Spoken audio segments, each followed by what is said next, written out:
All right. So, hello everyone, I'm LeiLani Cauthen. I'm here in Waco, Texas. Fantastic place, and just so everyone knows, the place that has all the very best superintendents. Don't tell all my other superintendent friends. But I'm really not kidding. It's an amazing thought leaderly sort of joint here in Waco, Texas. And I'm really actually very pleasantly surprised at the people that I met today and glad to have met them. All right, so let's start out with who's who on the panel. You guys ready for this? Yes, ma'am. Okay, so I have Dr. John Bullion, Superintendent from Morgan Independent School District. That's right. Nice to have you. Nice to be here. Thank you. Okay, good. You can pass the mic around. And I have Dr. Brandon Hubbard, who's the Superintendent of Chilton ISD. Yes, I am. We refuse to sing. Okay. All right, and I have Dr. Eric Pustejovsky, Superintendent, Abbott Independent School District. Yes, ma'am. Thank you. Very good. Thank you for having us here today. Yeah. And you've been with me all day, right? So you've Yes. been in all of the discussions. That's correct. Did you like them? Oh, this was fun. This was probably one of the most fun and engaging activities and learning environments that I've been in a long time. Good, good. I'm glad. I'll pick your brain about that later. All right, good. So we're going to have a real active conversation, and since you're holding the mic, I'm going to have you go first, Okay. and then we'll go back around like this, and then maybe we'll shake it up, and we'll throw Dr. Hubbard in the middle. We're just going to have fun, okay? Works good. All right. And then at the very end, I'll let you guys ask questions if you want to. But we're going to start off with something that is very concerning to Learning Council News Media and Research, and that is that we're living in a time period where maybe we're not built for this. Maybe we're Sears in the age of Amazon. And we're trying to do whole group manufacturing line process. And our model is not quite right. And we are trying to butter over new programs like STEM and social emotional, and now let's do this and let's pay attention to that, and it's just like a constant ongoing pressure cooker, okay? But not necessarily looking at structure. And I'm not saying the differences between online and in school. I'm saying there's something in the middle that is still human, but more transactional and digital, like Uber. Make sense? So let's talk about structure. Are you feeling it? Are you feeling that this is sort of something going on? What are your thoughts first, Dr. Pustejovsky? Let me see, let's just say that right. Dr. Pustejovsky. No, If doctor. I get that correct all the rest of the day, it'll be a miracle. You had the second part right, but not the doctor part. Okay. Eric Okay. Pustejovsky. Yes, ma'am. Very I'm good. gonna start saying it right, I swear. I did the That's first good. That's good. No, absolutely.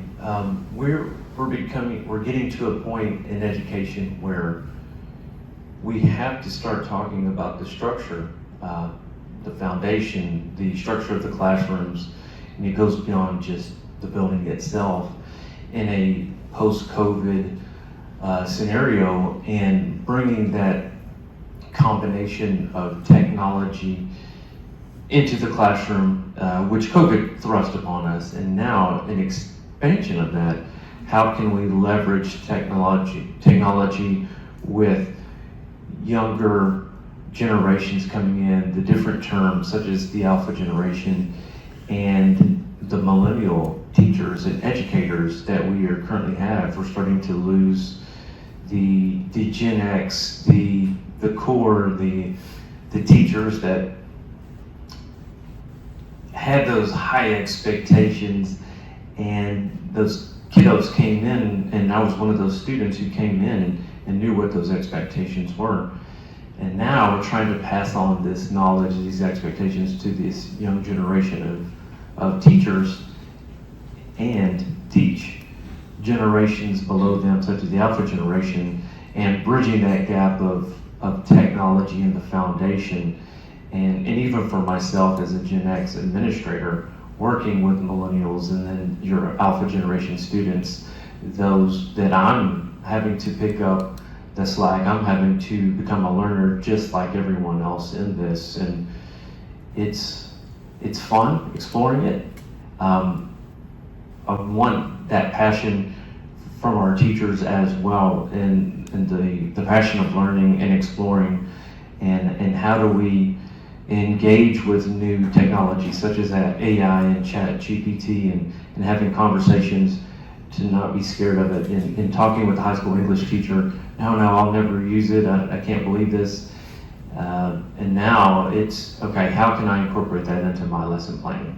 So those conversations are coming full circle from the first encounter with it, the first time that we've explained it to the staff. But yeah, we're at a point where it's a lot going on, and it can be information overload today. So I really enjoyed the process, the sit down that we've had today to get together and explore those topics and explore those conversations. And I know that I've gained tremendously from it by just being in this room around all these very smart people. Thank you very much. All right, Dr. Hubbard, what are your thoughts on structure and the direction of education? Thinking about just time frame post-COVID, right? COVID tore some things up as it relates to education. And so many times we heard educators say, I'm just ready to get back to the classroom, get back to the way things were. Well, I think COVID gave us an opportunity to redo some things, reimagine learning. Because let's be honest, for a lot of our students, the way it was just wasn't working. Yeah. It wasn't working, and so we were so adamant about getting back to that, and it wasn't working. And so now we have the opportunity, and I think the responsibility to reimagine how things are done so that we can make sure that we're addressing and being successful with all students, because what we were doing just wasn't working for everyone.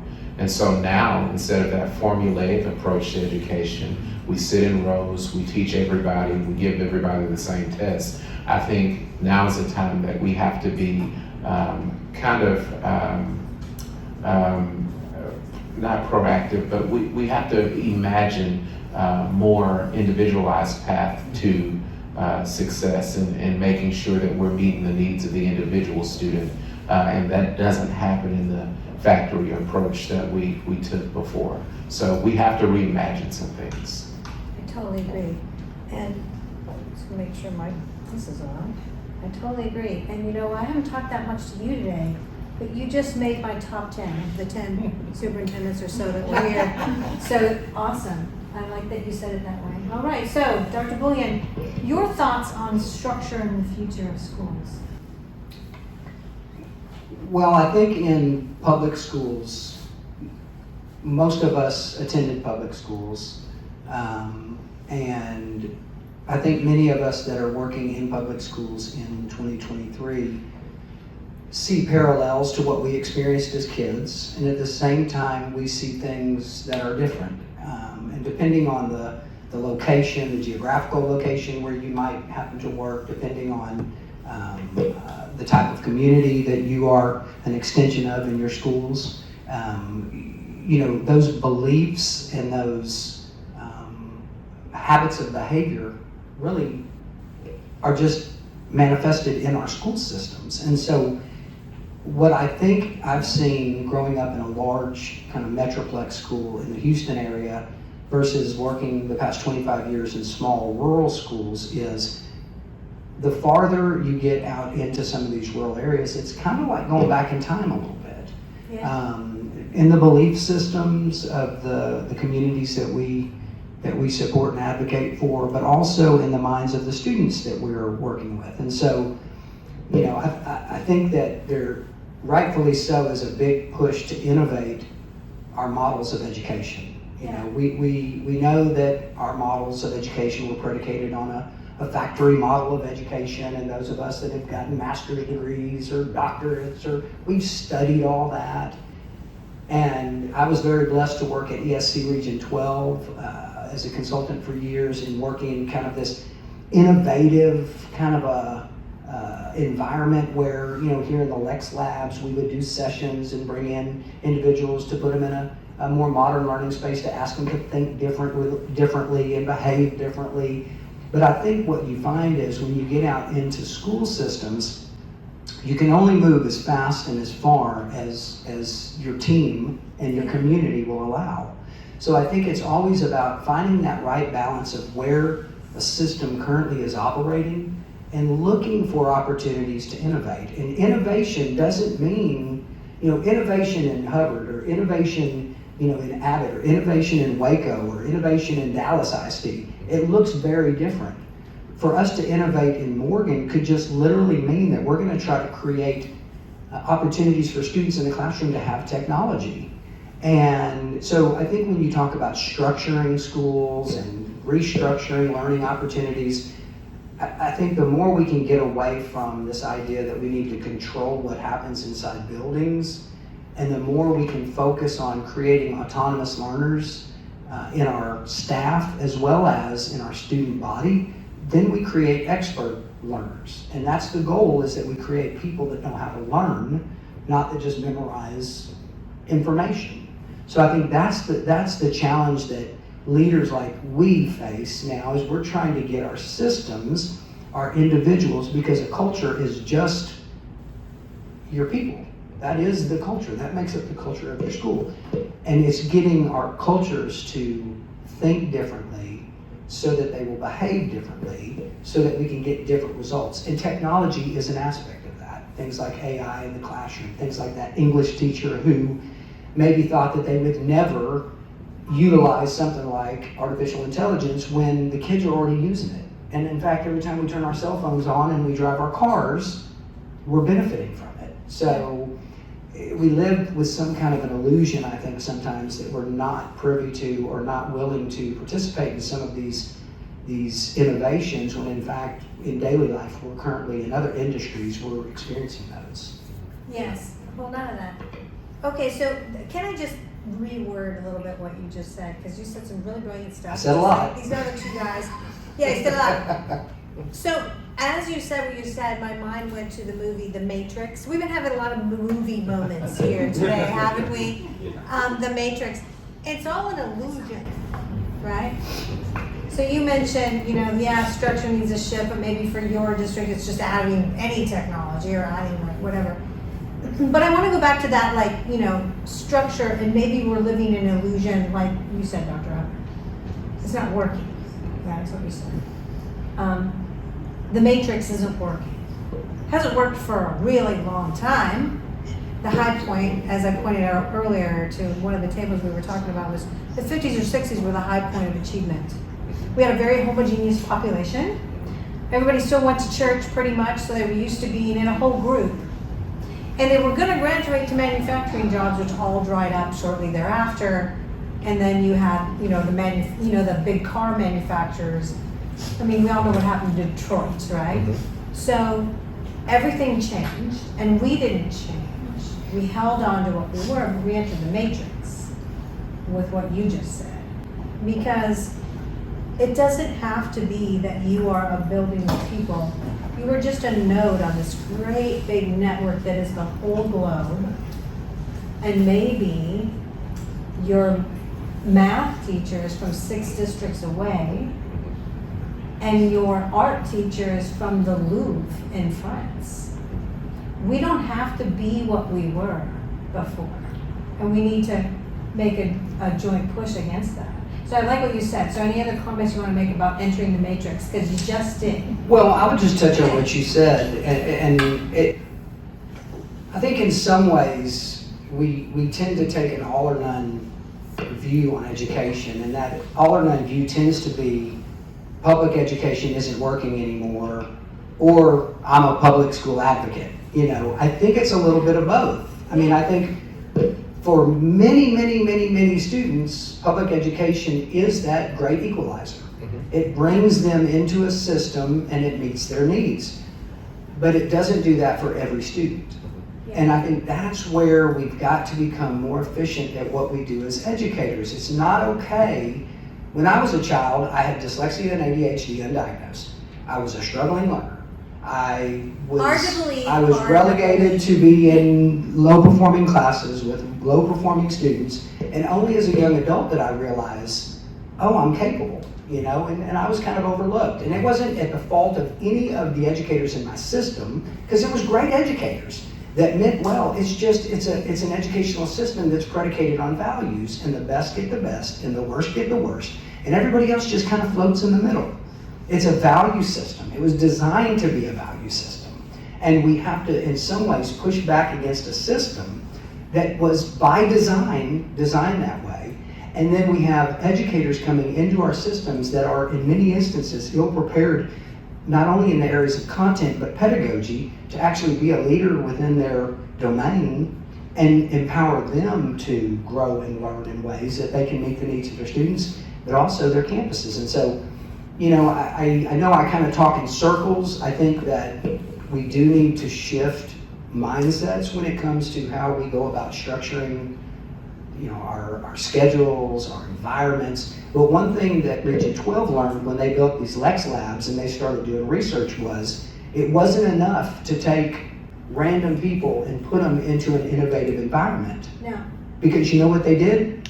What they always did in an innovative environment. They didn't change practice. That's where Region 12 started looking into innovative pedagogy. We have to train people to think differently. It's not enough just to create innovative environments and give them innovative tools if they still use this as a hammer. You know, I can hammer something with this, but it's not meant to hammer, it's meant to project. And so I think those are things we sometimes miss and we have to bring people along with us on that journey. Yeah, what we're really saying is people are really the problem sometimes. What were the problem and You the didn't solution? say that, I said that. I'm not gonna make you look bad. We're the problem and we're the solution. Yes, we're both. All right, so let's go on to Dr. Hubbard. We have to reset this one. Done? No, it's going off, and now it's going No, off. leave it all the way off. It Wait a is. second, then start it again. Is it running? Go. You're good. All right, so Dr. Hubbard, the matrix, the illusion, the good and bad of what we do. What are your thoughts? So I think the systems that we've used were dysfunctional. But I also think that in many cases, we don't know what to do to fix it.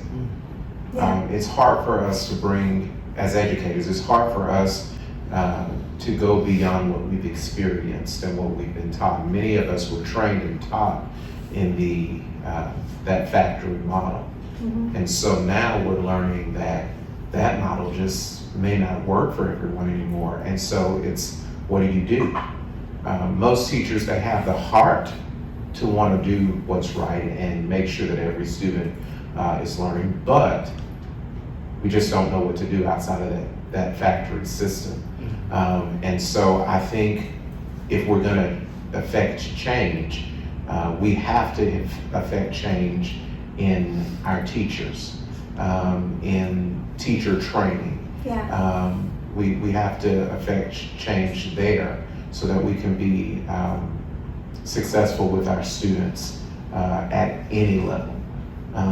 And so I think that's the most difficult thing because educators, we're trained, we're professional, and sometimes it's hard for us to hear, you're doing it wrong. What? I'm a teacher, I teach people. What do you mean I'm doing it wrong? It's hard for us to hear that, but we have to hear it and we have to accept it. And we have to change. And sometimes that's the hardest thing for us as adults to do, is change. We know we need to, but it's still hard. Yeah, and I would contend, Dr. Hubbard, that what we're really looking at is if the structure change, is it about the teachers and the people and the pedagogy? You see what I'm saying?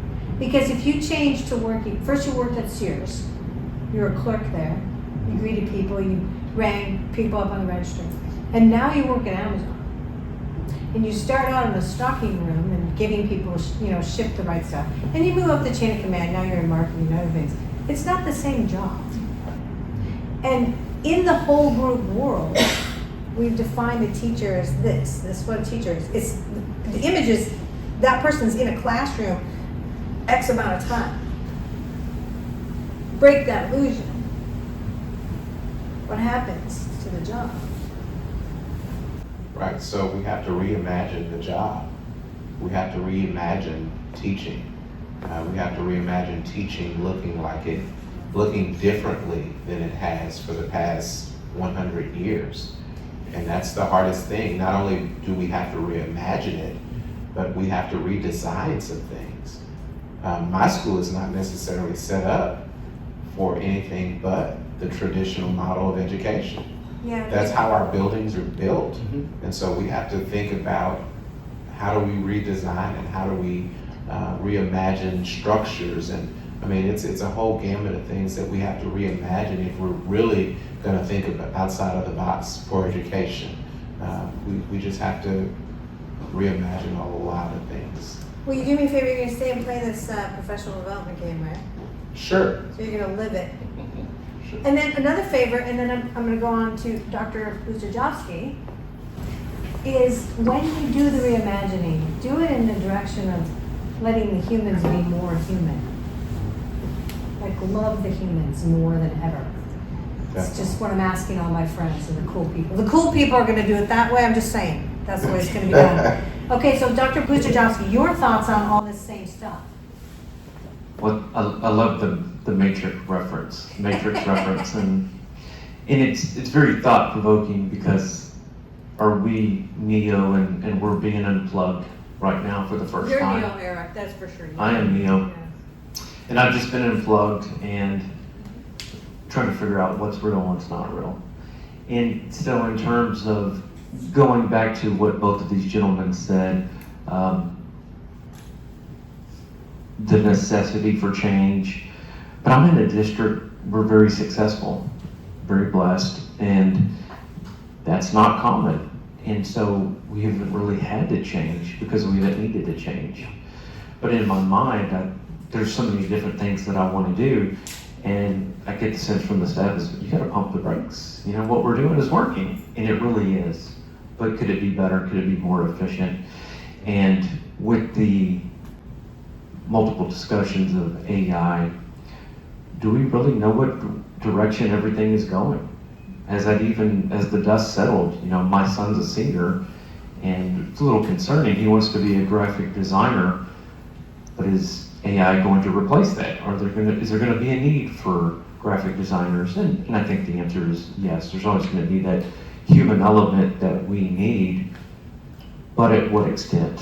You know, should he change course now, or should he explore that? So, yeah, it's just so many things to explore yet, and will it ever settle? Probably not. It's always going to be ever changing, ever continuing, and us as public educators, it's hard to stay up to all these changes. For change's What I sake. like about you right off the bat is that even though you're comfortable right now, you're seeing something on the horizon and you're willing. I think willingness is the only thing important in any work. The unwilling are fireable, right? If you're unwilling, I don't need you, right? So, but the willingness is really what's going to happen because this isn't going to go slow. And it's not going slow. Choice legislation is passing everywhere, and it's a financial thing. I think that non-choice, never going to do it, resistance movement, it's over in 5 years, everywhere.